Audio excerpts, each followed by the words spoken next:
The world is a mosaic of sun-scorched earth and the welcome shade of acacia trees. Life for this small kin group is a constant negotiation with the landscape, a journey measured in the calories gained from roots and the narrow avoidance of predators. They are Sahelanthropus chirensis, a species walking a precarious evolutionary tightrope. The very architecture of their bodies is a compromise, a skeleton caught between the forest and the savanna. The position of the foramen magnum, where the spine meets the skull, anchors their head for an upright stance. A commitment to a two-legged world they are still learning to master. This is a portrait of life several million years ago, a story not of triumph, but of fragile persistence. For one young female, the negotiation has become a desperate struggle. Her name is Isha. The future is a heavy, cumbersome weight in her belly. Every step is a careful calculation against the pull of this new gravity. Her normally efficient, somewhat ape-like, bipedal gait has become a painful, swaying liability. Her back aches with a fire that never cools. She is slow. In a world where speed is the difference between life and a set of scattered, tooth-marked bones, slowness is a disease.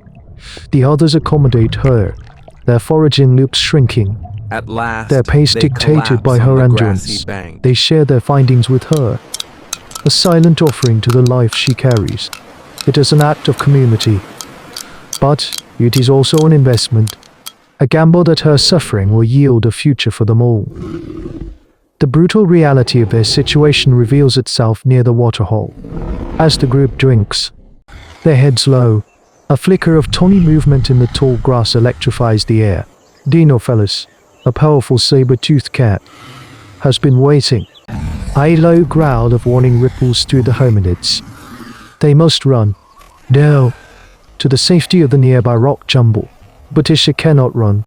She rises, her hands on her swollen belly, and can manage only a clumsy, panicked shuffle.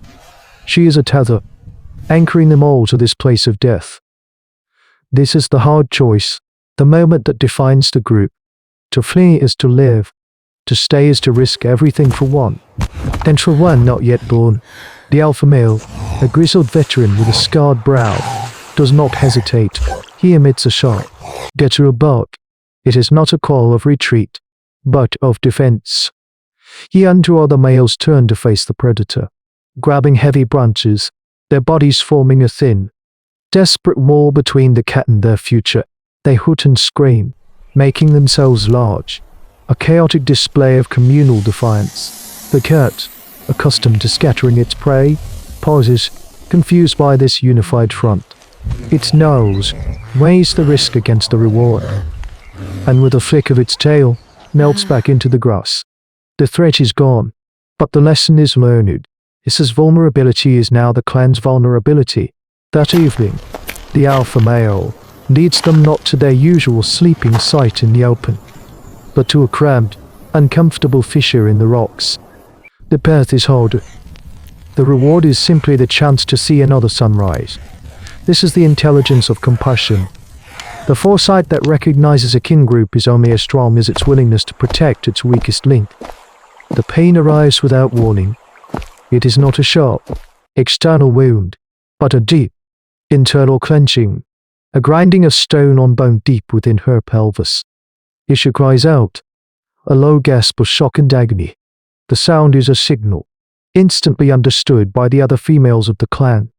The eldest female, her face a roadmap of past sorrows and survivals, is at her side in a moment. She touches Isha's belly, her experienced hands reading the hard, tense muscles. There is no debate. The time is now. This is the brutal, unceremonious reality of birth in this era of prehistoric life. This moment triggers a flurry of focused, communal activity. The alpha male barks orders, and the other males form a loose, wide perimeter, their sharpened sticks held at the ready. The clan is now a stationary target, a vulnerability they must defend with their lives.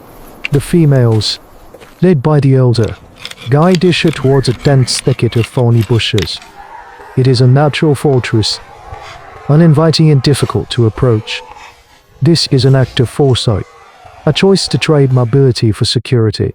They break branches from other bushes, weaving them into the existing wall, creating a small, secluded bower hidden from the wind and the eyes of predators. They lay down a bed of soft, broad leaves. They have built a delivery room from the raw material of the savannah. Inside the shelter, the ordeal begins. Isha lies on her side, her body racked by waves of pain that threaten to tear her apart. Her world shrinks to this small, leafy space, to the fire in her hips. This is the raw, physical manifestation of the obstetric dilemma, the evolutionary cruelty that pits the mother's ability to walk against the child's need to be born. Her upright posture, the great advantage of her species, has narrowed her pelvis into a bony vice. Every contraction is a battle against the very architecture of her own skeleton. The study of anthropology charts this conflict, the point where the demands of locomotion in childbirth collide in a crucible of agony. The other females do not leave her side. They are the only medicine she has. The elder female murmurs low, soothing sounds, the same sound she uses to calm a frightened child. Another female, who gave birth to seasons ago, gently wipes the sweat from his face with a cool leaf. A third presses firmly on the small of his back, a steady, comforting counter-pressure against the searing pain. These are acts of profound altruism, a transmission of communal wisdom that is not taught but shared. They cannot stop the pain, but they can stand as a fortress against the terror of facing it alone. This circle of care is one of the most ancient and vital inventions of early humans. If you are a witness to this chronicle, you are part of that circle.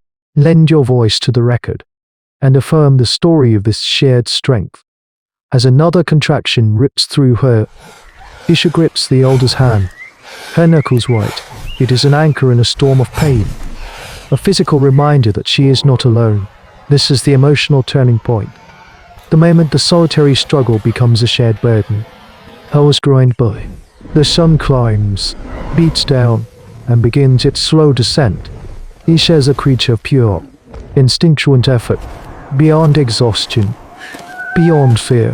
Her grunts of pain have become the rhythm of this small, hidden world. Then, a change. I knew. Desperate urgency. The elder female sees it in her eyes, feels it in the trembling of her limbs. The moment is here, with a final, ragged scream that tears from the very root of her being. Isha's body convulses, and then there is a new sound in the bower. I soon, reedy wail. The child is born, a small, shockingly fragile creature, stricken pale, with a thatch of dark, wet hair. It is a testament to the biological paradox of altriciality born utterly, profoundly helpless. Its head is too heavy for its neck, its limbs too weak to cling. It cannot thermoregulate. It cannot find food.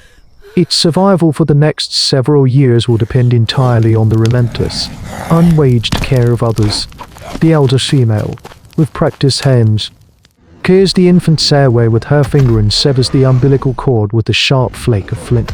She places the squirming, crying bundle on his chest. Isha is limp, her body a battlefield in the aftermath of a brutal war. She is bleeding. The ground beneath her is dark with it. This is the perilous reality of the postpartum period, a treacherous borderland between the agony of birth and the possibility of survival. She is weak, an open invitation to infection and predators. She has paid for this new life with her own strength. As she looks down at the tiny, mewling creature on her chest, her face is not a mask of joy, but of numb, overwhelming exhaustion. She has won, but the victory is terrifyingly fragile. She has not created a new strength for the clan, but a new, profound, and long-term vulnerability. The death of these two heartbeats the exhausted mother. The helpless infant now belongs to the entire kin group. The males on the perimeter will have to hunt with greater ferocity to provide for the nursing mother. The other females will have to forage for both Isha and themselves. The clan's movements will be dictated by the needs of its most fragile members. The intelligence of their community is now measured not in the sharpness of their tools, but in the depth of their commitment to this shared burden. The alpha male peers through the leaves of the bower, his gaze falling on the small, new life. He sees not a burden, but the only thing that matters, a continuation. He turns back to his vigil, his grip on his spear tightening. The fight to create this life is over. The fight to protect it has just begun. They have built a future, but the payment will be exacted every single day. In the quiet that follows, the infant's cries are the only sound. It is the sound of need, the sound of the future. The birth of this single child is, in miniature, the story of human evolution, a journey of increasing helplessness in the individual, offset by the growing strength of the community. The fossil record, the domain of paleontology and archaeology, is a story of bones, but the real narrative of our species is one of care. His ordeal was not a solitary event. It was the focal point of her clan's entire existence. Their cooperation was not a choice but a biological necessity. The only strategy that could overcome the brutal mathematics of their own anatomy. Every hospital, every school, every safety net is a distant, elaborate echo of that protective circle of females, of those males standing guard. We are the descendants of the cared for, the children of those who understood that a future must be nurtured, protected, and paid for with the currency of shared effort. The profound question left by this quiet scene is not how we survive, but how we learn it that survival was something you did for someone else. The first, most powerful tool was never a stone, but a hand reaching out to another in the dark. What happens when the thing we must care for is the one we fear the most?